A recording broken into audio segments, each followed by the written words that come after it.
Hey guys, what's going on? Hoyt here with my buddy Dylan Grubb.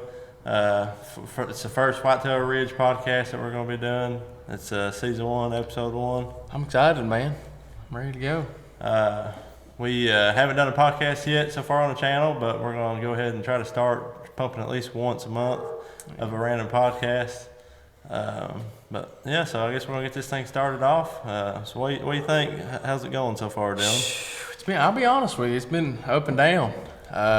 It's been up and down this past deer season. A lot of ups and downs, a lot of good pictures, a lot of good intel on some different farms. It's been awesome. I struggled this year. Hoyt himself, he had a good year. He had a good year, killed some good bucks. His wife was in on the action, got her some good kills and on his farm, and so it's been going good. Like I said, we hung stands. Had a lot of great pictures. So as far as this past fall goes, guys, y'all seen a few film that we had on there. Me and my wife, we both was pretty successful for the Virginia hunt. I harvested an 8-pointer and a 4-pointer here in Virginia.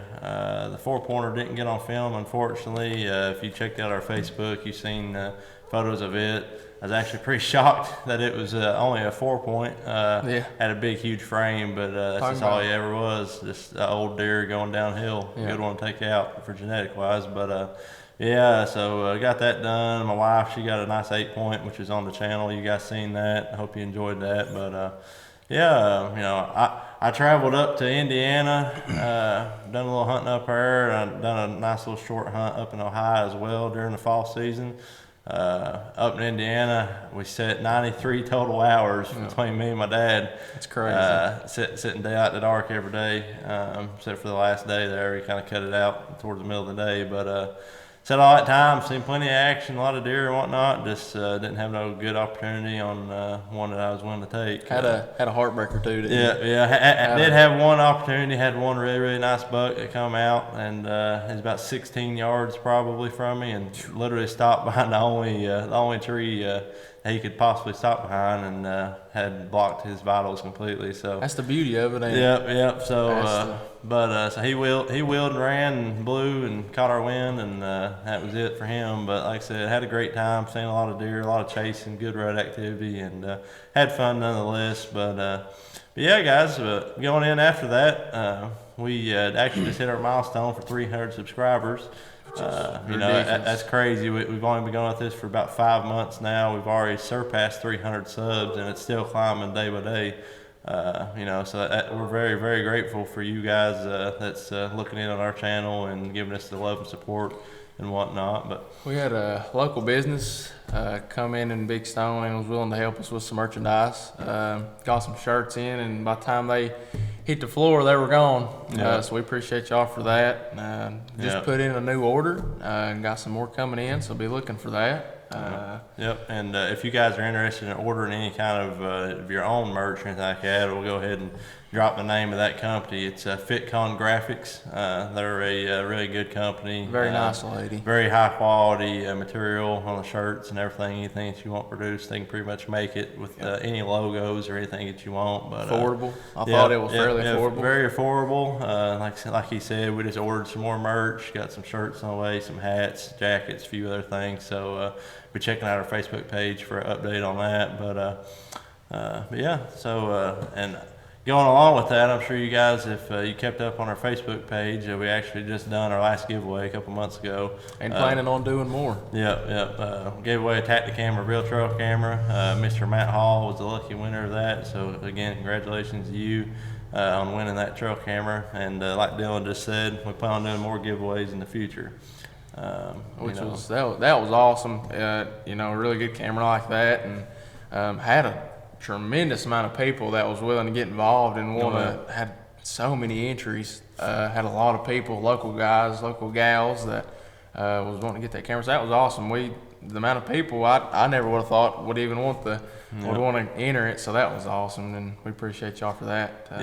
We're located and based in a very small town here in Virginia, and although we're in this small town, we've been getting a lot of support, and once again, we appreciate everybody on that, because like I said, me and Dylan here, we kind of started this channel up just hoping to kind of show everybody our hunts and let them witness it and just to have fun and let you guys be a part of it with us. You know, didn't really expect it to grow this much so quickly, but, you know, we're very grateful for that, and hopefully it continues to grow. You know, we're hoping by the end of 2024, maybe we can get up to 1,000 subscribers on the YouTube channel. You know, we've done past 500 followers on Facebook, and then we're a little over 300 on YouTube now, so very, very grateful for that, guys. But so had a lot of, you know, like you said, we ain't been going that very long. No. And I think 5 months was 5 months ago was when we put out our first little short film of me and him with a little introduction into Whitetail Ridge Outdoors. So I think for them 1,000 won't be a problem, hopefully by the end of the year. So that's, like I said, that's awesome. Got a lot going. Let's get in a little bit about so the man himself here went on a hunt of a lifetime. Oh yeah. You know, I'd get him to talk about that a little bit and walk y'all through that, and that's once in a lifetime for cats like us around here in a small town to be able to do something like that. So walk us through kind of like the day you left. How was the food? How was the hunt? Compared a little bit. So just walk us through that a little bit. Yeah, as many of y'all see, there'll be a video. If it's not uploaded yet, it will be here soon. So check that out if you haven't seen it yet. But I actually got to go on one of my dream hunts with my dad, Bobby, there not too long ago. Just got back, and we actually went out to Missoula, Montana. Ooh, what a drive! Yeah, went to Missoula, Montana on a mountain lion hunt.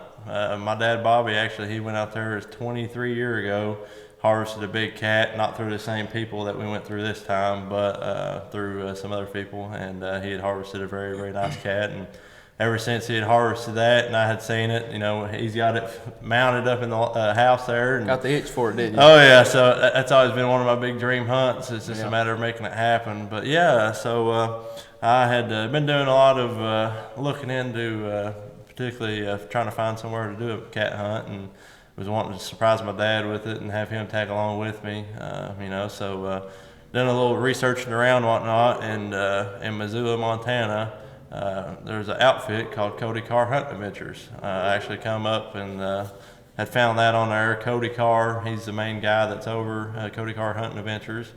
But yeah, and he's based and located really in Plains, Montana.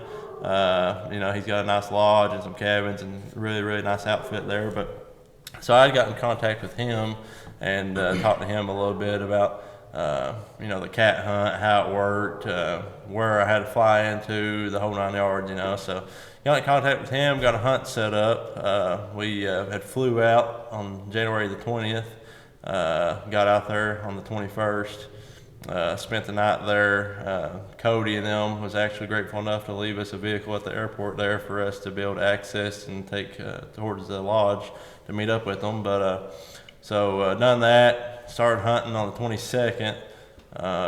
You know, and when I say started hunting, it's a whole different ballgame compared to what I've been used to. You know, we do a whole lot of bear hunting here back at home with hounds. You know, and most of it, you know, we're rigging off a truck or seeing them, you know, before we cut loose on them. We don't get a whole lot of snow here in our area, and when we do, it's not very much, so we don't really do anything based on tracks as far as running them. You know, it's mostly rigging them or spotting them, like I said. So that was definitely a different aspect of hunting than what I was used to.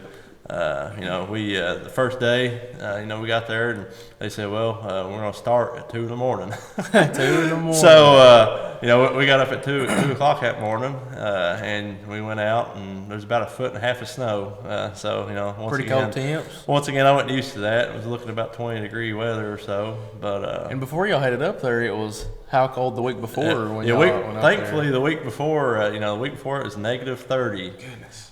You know, so luckily it ended up panning out that the week that we showed up, you know, it got up in the 20s, and some days it was actually in the 40s. But so luckily it warmed up while we was there. The snow conditions was still pretty rough, but you know, it ended up panning out for us. But yeah, so we'd get up, we'd go out at 2 o'clock in the morning, and we start looking for tracks in the snow, either if it was via truck, via snowmobile, side by side, etc., just depending on what we needed to get where we needed to go.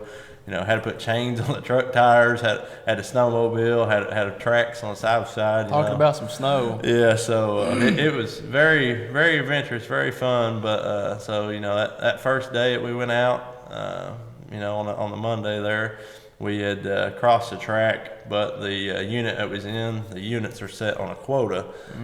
So the way them quotas work, it's male and female, and they have a set amount of number for the males and a set amount of number for the females. Once one of those is full, then that's done for that particular sex. So the unit that we was hunting the first day, female quota had already been filled. So it was males only that you could harvest in that particular unit. But we had cut a super hot, fresh track that day. But the guide, Toby, that was running around with us, helping us out, he said that the track size, based on its toes and the pad, he said it would either be a very large, mature female cat or a small tom. And being that, and then the unit that it was, where you'd risk having to run it with the dog, get there, and it'd be a big female and couldn't actually harvest it. We decided to opt out on cutting loose on that and pulled away and left that track there, which didn't really want to when you first you get there and you find a track, you can cut loose. It's super hot and fresh, fired up and ready to go. But it was just it was a good call and everything. And like I said, rolling into the second day, got up same time, 2 o'clock that morning, went out. We hit a big tom track about 5:30 that morning, sat and waited on it. And out there in Montana, you can look for tracks all night, but you can't technically cut loose until daybreak. So we sat on that track at 5:30 that morning until daybreak come along, and we went ahead and cut loose on that track. Ended up running, the dogs ran him, and we went about a half a mile up the mountain in that rough snow and pulled up trees, showing that they was treed and whatnot. So then the game plan was, okay, how close can we get? Can we get close can we get close to the snowmobile side by side, or we're gonna have to walk straight in from where we are? Like I said, it was a half mile distance from where we was to where they was treed at. So we went ahead and looked around, tried to figure out everything, and once we discovered that the best way that we could do it was just walk straight in and go ahead and just walk in on foot. Well, here we went on foot, went on up the mountain. It's a half mile. A half mile here at the house would only take me 15-20 minutes. A half mile there in that snow with ice on top, that took me an hour and a half between me, my dad Bobby, and then our guide Toby. And then also had another guy named Jay, which helps with the Cody's hunting outfitters.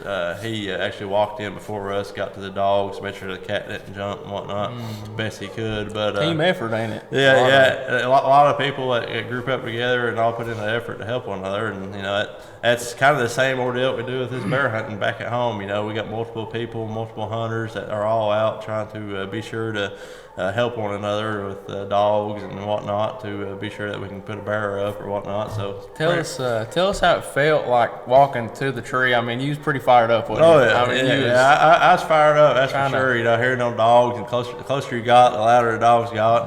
And it was definitely an experience. And probably I'm gonna say that's made my fifth trip that I went out west. I've been to Colorado, I've been to Wyoming. This is my first time going to Montana, and by far, out of all the terrain I've ever hunted, this was by far the roughest. I guarantee the roughest I've had. Yeah. Not the highest I've ever hunted. The peak mountain height there was only 7,000 feet in elevation. I've hunted in 10,000 in Colorado, for elk and whatnot, but them snow conditions, they wasn't nothing to joke around with. Then them comes the nosebleeds and all that stuff with the higher elevation. That makes it harder to breathe too. Yeah, harder to breathe and whatnot. Like I said, it took us an hour and a half to get up there between actually my dad, he slid and fell, landed on his back, went upside down head first into a creek. Had to make sure he was all right, but thankfully he was. And I fell and slid some, but it's definitely very eventful. And finally made it up to the tree there. And as you guys see, if you check out that video, we had a nice big huge tomcat that was up in the tree, very nice mature cat. And I had my Matthews Phase 4 bow I'd actually picked up at Beverly's Gun and Pawn up in Coburn, Virginia. speaking of them, if you guys are ever interested in any kind of firearms or archery equipment, anything like that, go hit Aaron Beverly up there at Beverly's Gun and Pawn Shop. It's a place to go to. Yep, he hooked me up with my Phase 4 bow. Mr. Gage White that actually works up there, he built the bow for me and got it set up and tuned and everything ready to go for me. So I took that out west with me to Montana and got up there to the tree.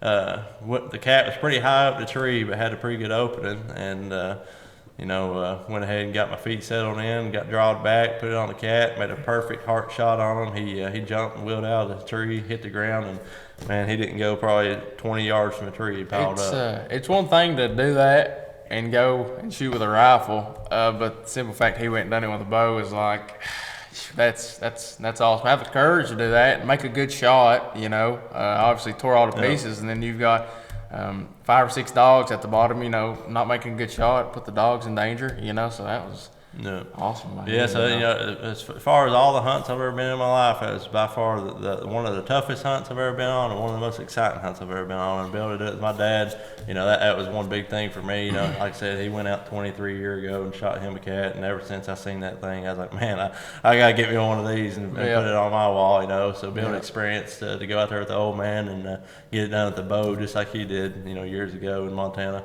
That was definitely a sight to see and a wonderful hunt that I'll cherish forever. But, but going on kind of out of that, guys, we're going to kind of talk into what's coming up in the days. We'll let Dylan take over here a little bit and explain on a few things that we got coming up here soon for you guys. We got some exciting stuff, man. We're trying to, our name's Whitetail Ridge Outdoors, but we want to be broad. I mean, we want to do some upland bird hunting. We've got that in the works. We're going to try to go up to Limestone, Tennessee, up to Mr. Dale Myers with R&D Adventures. We're going to go up there and do some upland bird hunting, and so some pheasant and all that good stuff. Should be fun. I went there when I was 8 or 9 with my papa, and kind of want to relive that experience. I was young and didn't get in much on the action. He done a lot of the shooting, but just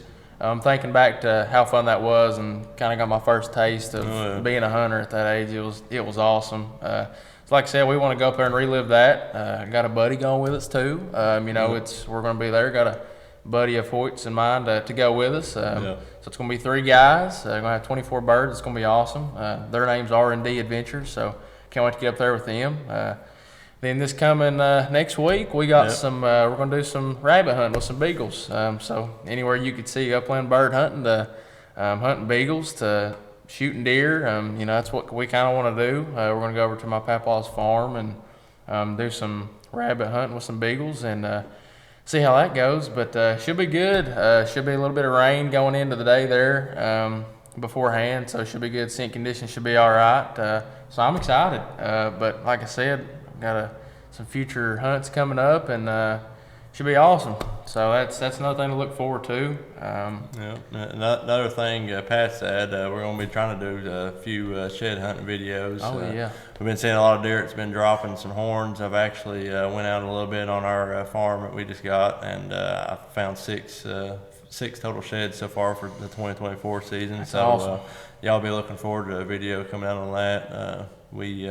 I think I walked about 12 miles there the other day. Walked 12 miles, didn't find any horn that day. Long walk, but you got to put in a lot of miles, a lot of walking to find them things. And sometimes it can go great, and sometimes you might not find nothing. But I found 6 in one day, and that was about an hour walk. It's just the odds of being in your favor and where you're at at the time. Like I said, I've walked close to 50 miles before finding my first one, and I can walk just right down the road and find one. You never know. I found 6 so far this year, a couple of good bucks. Actually, one of the bucks that I had found was my wife had actually let go and passed on back in early muzzleloader season. Him and another little buck was sitting there sparring and fighting, and he's a pretty good mature buck. Just his rack ain't as big as what we'd like it to be.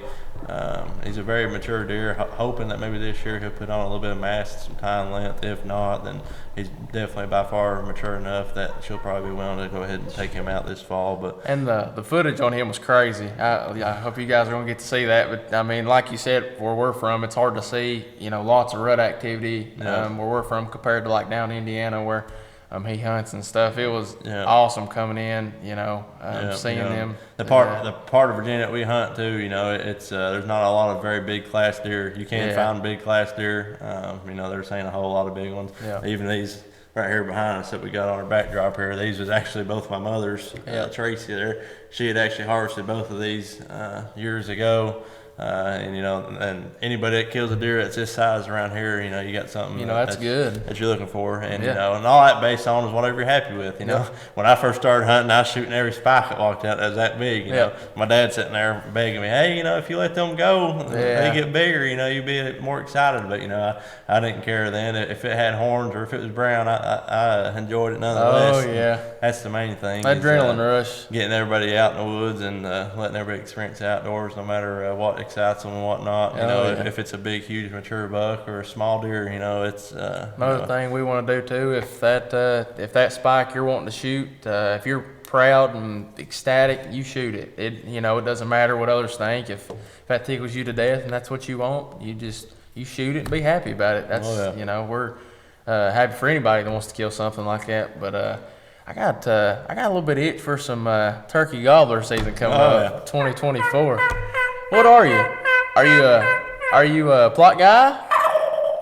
Are you a plot guy or are you a mouth call guy? I'm a mouth call kind of guy. Of course, that's my natural voice. I tend to think that I speak turkey half the time, There you go. But I'm kind of a mouth call kind of guy. I've used pot calls and box calls in the past, and sometimes I do tend to go to those, especially in windy conditions, trying to get something to reach out there. But mouth calls, that's kind of my main go-to. I prefer a V cut and a bat wing. I'm a little bit opposite. I sort of like a plot call myself. I just be honest with you, I can't.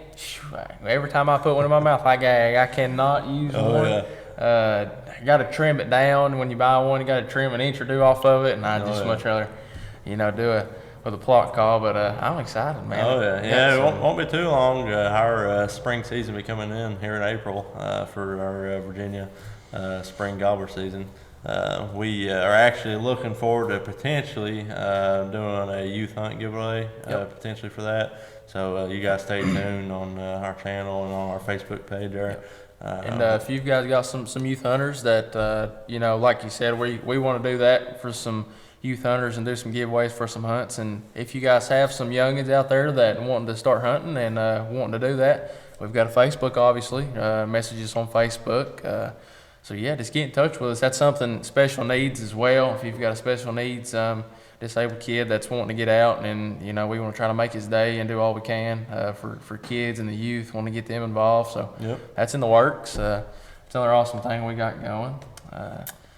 Spring gobbler, man. I tell you, I love my deer hunting and wouldn't trade nothing in the world for that rut activity, especially not more so here in Virginia. Like I said, we don't see a whole lot of rut activity, and don't get me wrong, I love deer hunting and everything around here. It's just not the same as like when I travel to Indiana, Kentucky, man. It's you go up there and there's deer running around everywhere, rutting all over the place. I see a spike chasing a doe up there, and it gets me tickled to death just to be able to watch it.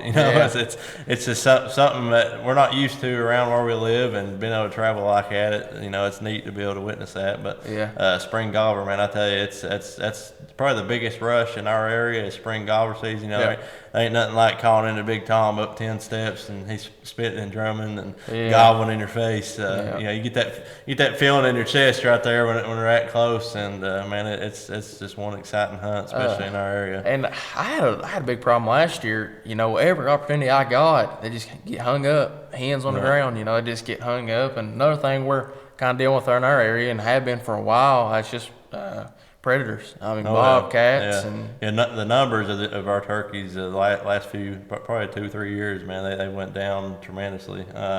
Don't really know if it's particular the hunting. Most people are still the amount of same hunters that's around and whatnot, but been tending to get a lot more coyotes, a lot more bobcats on camera, some fox. You know, we've been doing a lot of coon hunting, trying to do some coon patrolling with our coon hounds. We got a couple blue tick dogs that we've been running and trying to take care of a few of them. You know, they're probably one of the main ones as far as getting in the nest and taking out the eggs and whatnot. That's so it. we've been trying to put a help in with taking care of a few of them. But yeah, they as far as numbers go, I've talked to a lot of people. You know, me and my dad both filled our 3 bird tags last year. But now the last one that we filled was right at the last end bit of the season. You know, it was tough. The whole season we probably heard 12 to 15 birds in the whole season that we had. You know, and that may be a lot to some people, but you know, back when I was a kid, we could go around here and it was nothing to see a flock of 60, 70 birds strutting around, walking around, you know, hear them gobbling everywhere. Nowadays, you know, there's just not that big of a numbers, but that's part of it. You know, that's the train of life, sort of. And you think about it, you know, how many people do you know that trap? Personally, you know, we only know a couple.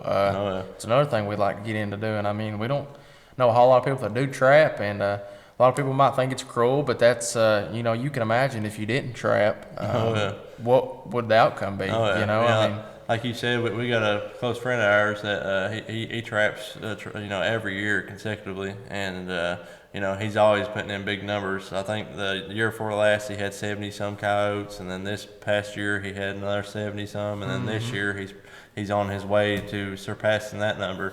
So he traps a lot every year, but it seems like each year he traps the same amount or even more.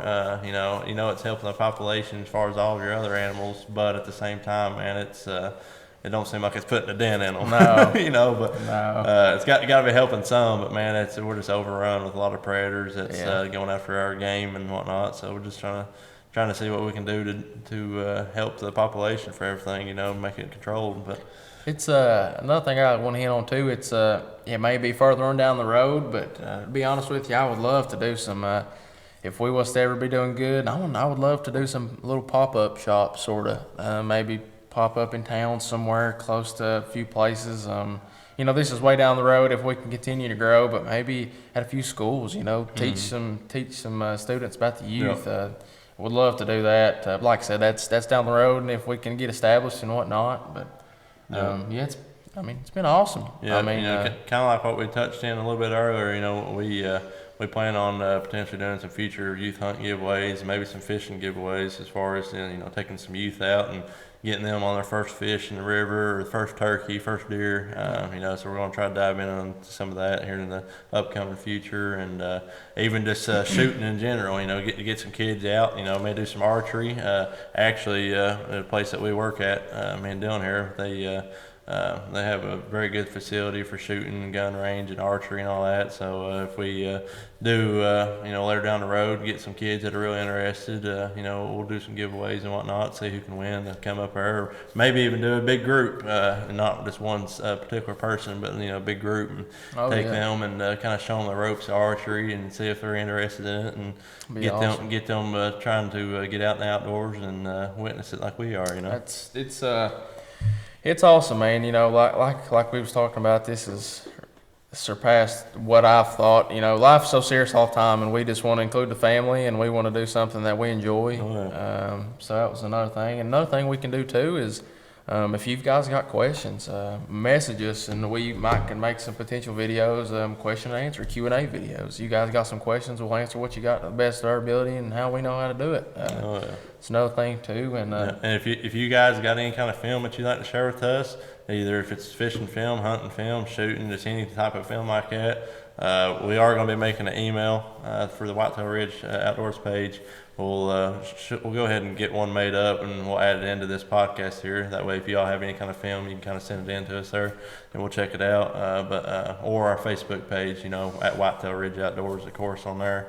You can check our Facebook out there and send us some things. But we plan on, you know, if y'all have any good hunting trail camera photos, good hunting videos, regardless, anything like that, we'll do a little segment of our followers and viewers. Do a little presentation of all the videos / photos that you guys have. And if you see that big buck and get tore up all to pieces, send it to us. I mean, any funny bloopers you got as far as hunting, fishing, anything like that, we'll definitely be looking forward to those and trying to make a little segment out of those. You know.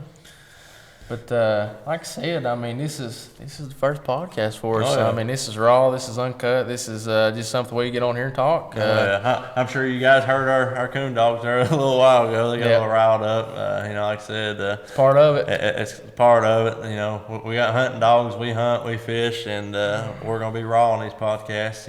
We're not gonna sit here and do a bunch of takes and make sure everything's perfect. We're gonna do it as it is, and hope you guys enjoy everything as we do it. But like I said, check out our Facebook for any updates as far as upcoming events or videos that's coming out. Also giveaways like we touched on earlier. Plan on doing another giveaway soon. We're at, I think, about 307 subscribers right now. I'd like to, if we could reach 500 subs sometime this year, I'd like to do a 500 sub giveaway. Oh, yeah. Granted, the time of year, what we'll be giving away, that'll be told then. But like I said, just look up for updates on our Facebook page or even here on the YouTube channel for future giveaways and whatnot for things like that. And like another thing, we're also going to do, like you said, do some youth hunts, but that could be for anything. We could do them for fishing. We can do them for deer hunting. We can do them for coon hunting. Anything. Get the youth involved. So just touch on. We can just touch on that a little bit. But it's like I said, we're going to do these in seasons. I think you got turkey season, deer season. So we're going to do the podcast in seasons. I ain't really too sure how many episodes we're going to do throughout a season, but. Yeah.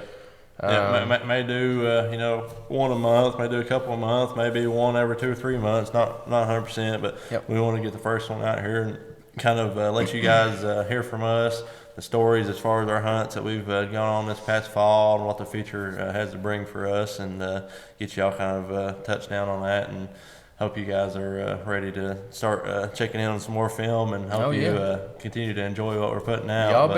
Y'all go start finding them sheds. They're dropping. Oh yeah. Whether it's an hour you get off work and you ain't got much time to go, get out and start looking and start getting you some intel on where to hunt at. But if we ain't touched on anything, don't be afraid to comment and tell us. Say, hey, I want to hear you talk about this, or I want to hear about this. Yeah. If you got any ideas as far as anything that you want us to review or check out or anything like that, or something in particular to make a film on, shoot us a message. Either, like I said, on our Facebook or even our new email we're going to have made.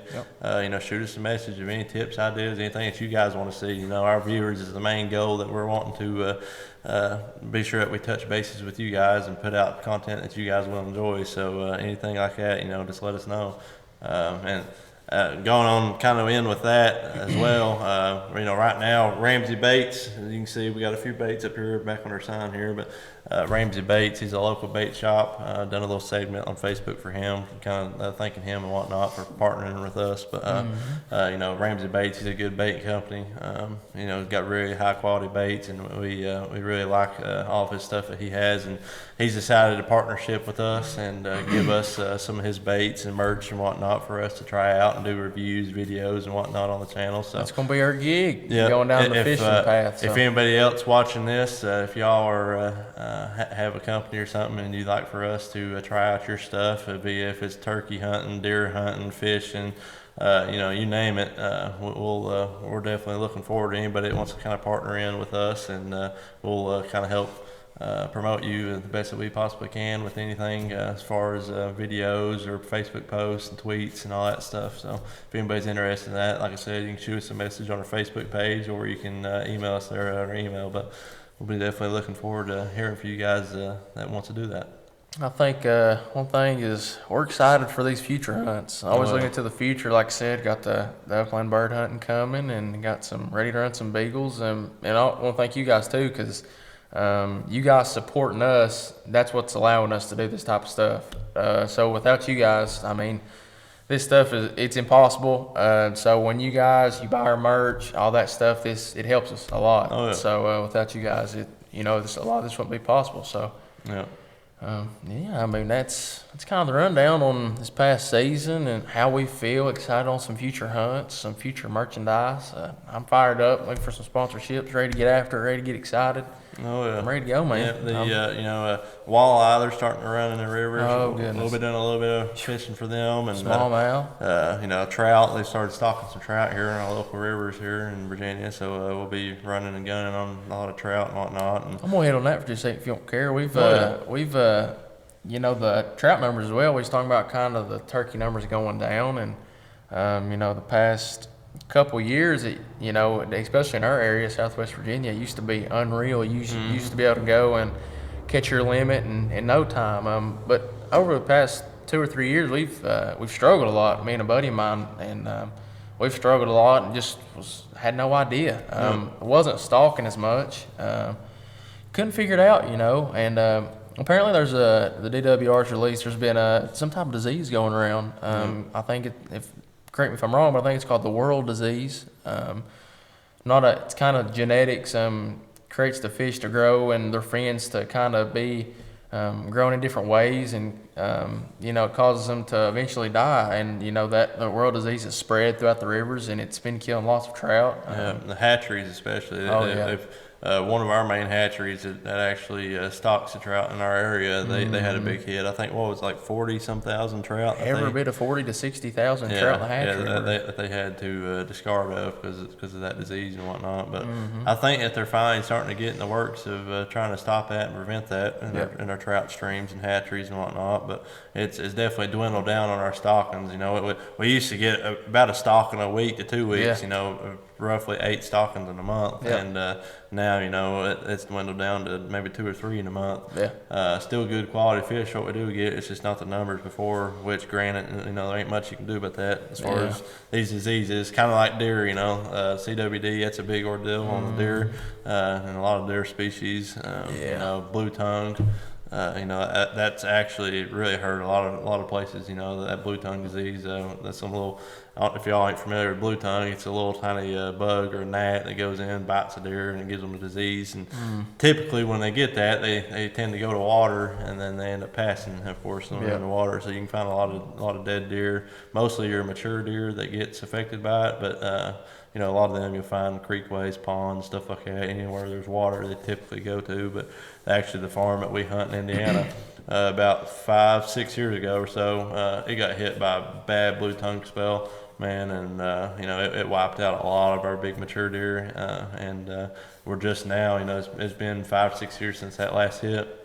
Haven't had really any more cases of it, but all the deer are just now really starting to get back, you know, with their population and everything with size.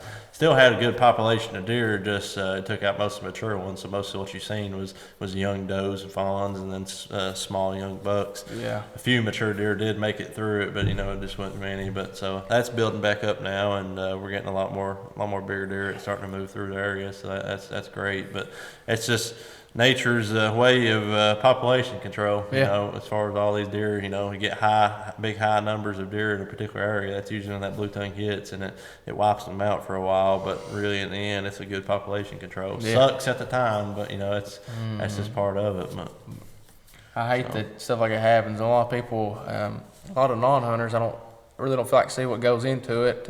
You know, the biologists and DWRs, the people that set the rules and the standards as to how many deer we can harvest a year.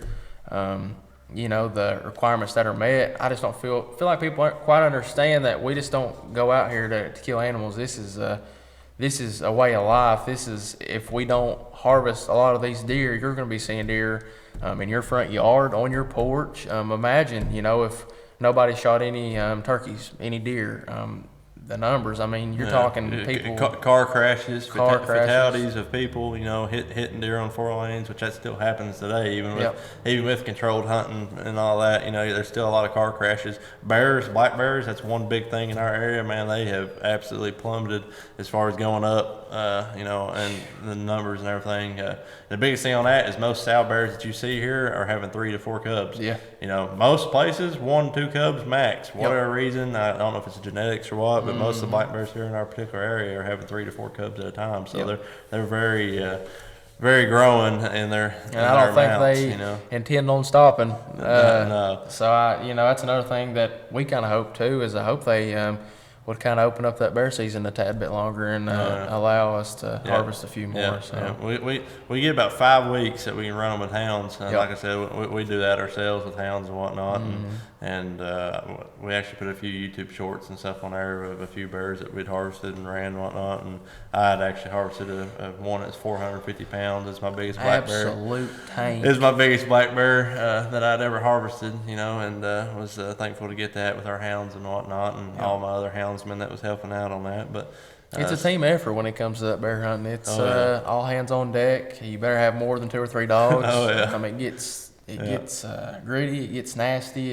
So it's a team effort for sure on that end. You know, unfortunately, we had one dog. He ended up living, but he got tore up pretty bad. You know, he had some severe damage to his leg. And he took him to the vet, got him patched up and whatnot, and it's healed back. But, you know, coming into this next chase season here in August, we can start running bears with dogs. Can't hunt them, but we can run them, you know. And we're going to see what he can do, but we may end up having to retire him, unfortunately. One of our best treeing dogs that we had, but, you know, it's just part of it, you know. You're talking about the determination on a dog like that. I mean, one that's literally, you know, leg hanging off, still, you know, barking every breath. It's what they're bred to do. Had to pull him off of it even after the fact of getting hurt, you know. But he loves it, and I hope that this fall, you know, nothing else, we can make a strike dog out of him, even if he can't get out and run it. But you know, he's definitely one of our best dogs, and that just happens with bear hunt. You know, over the years we've only had a handful that's ever got hurt. You know, a few that's got kind of minor injuries, but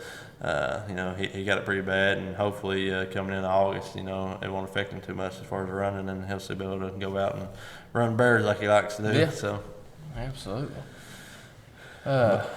That's I think that's pretty much going to do it. What do you think? I think, like I said, you know, the amount of support that we've got, I'll keep saying it, and he'll keep saying over and over again, without you guys, this ain't, you know, this is nothing. If we, we're not us. We're not us without you guys. You know, like we said earlier, any kind of ideas, tips, tricks, anything like that you guys want to shoot our way, feel free to send them to us. We're always looking for new ideas and new things to record, and it all solely amounts to what you guys want to see. You know, we want, of course, we want to be successful, and we want to show our successes via, if it's hunting, fishing, you know, anything.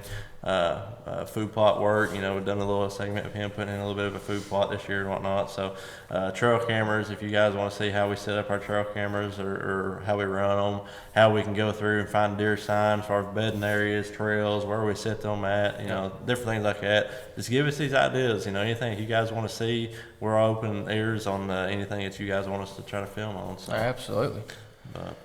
But yeah, so with that being said, you know, like you said, it's the first podcast that we've done of the year. We're going to kind of be doing it on seasons based on the time of year. This first one that we put out, we just wanted to kind of go over our past fall season as far as deer hunting goes. And, you know, my big mountain lion hunt, that was very exciting. We kind of touched base on it, and we're going to be going into the spring gobbler season. So be looking forward to another one of these podcasts kind of closer to season when spring comes in. But and a lot of stuff too, we talk about us, but we also want to talk about some things that may be groundbreaking on the internet in the hunting world. A lot of the guys on YouTube, a lot of the bigger guys want to talk about some of their success, and so it ain't, you know, we talk about us, but we also want to talk about maybe some other things that we've got going on, some problems we've got going on in the hunting world, the hunting family type stuff. So. Yeah, you know, and even in the future, we plan on trying to bring on some guests onto the show here for the podcast and whatnot. And I'm curious, leave in the comments who you guys might want to see. We've got a few in mind, but, you know, we want to kind of see what you guys think as well. So, you know, if anybody's interested in maybe coming in on one of our podcasts, kind of talking about how your hunting's been or kind of how you got into hunting, you know, that's one big thing I kind of like hearing from everybody. You know, did you start when you was a kid? Me personally, I killed my first turkey when I was 4 years old. Yeah. You know, and opposed to me, you know, he's been hunting a lot longer than I have, and I've been hunting a while too, and I've harvested a lot of bear, and I've harvested some deer, but I'm still waiting to get that feeling on that big buck, and I'm still waiting to get that itch and stuff. So like I said, he's been hunting pretty much his whole life, and I'm not necessarily new, but I am at the same time. Been hunting a long time, but just ain't had good luck. So that's part of it, you know. Yeah, you know, and you know, I do a lot of private land hunting. He does a whole lot of public. You know, and of course, it's a lot more rewarding on public getting something down, but at the same time, you know, it's hard. It's a lot harder. It's definitely doable. People do it every day, and he's had opportunities, good opportunities. Just some that got away, or some that just wasn't quite what he wanted to harvest. So can't fault him on that. But you know, like I said. as far as hearing you guys' story, how you got started up, like I said, I killed my first turkey when I was 4-year-old, shot my first deer when I was 5 with a crossbow with my dad. I started at a young age. My dad brought me kind of up in it. My dad and my papa, how my dad got started in it, they went up to Bath County in Virginia. A lot of people are familiar with that particular county. Some world class. That used to be the big trending place for everybody to go years ago to do hunting with everybody. Go up there and camp out and hunt and just have fun. But that's kind of how my dad got into hunting, and he just brought me up in it, and I've enjoyed it ever since. So any kind of stories like that, how you guys got brought into hunting or fishing or anything like that, just involving the outdoors, feel free to shoot us a message and let us know. And like I said, if you guys want to be in any of these future podcasts or even just regular videos, don't be afraid to holler at us, and we'll see if we can work something up with you guys. But we're so excited, it ain't even funny. We're ready got all kinds of stuff ready, and like I said, this is it's gonna be episode 1, season 1 of the Whitetail Ridge Outdoors podcast. And I'm Dylan Grubb, and Yep, and I'm Hoyt Hall, and like we said, we appreciate everything that y'all giving us, and hopefully we can reach a few more goals by the end of this year and keep pumping out these videos. But with that being said, I guess we're going to close out this podcast, guys. We hope you guys enjoyed it.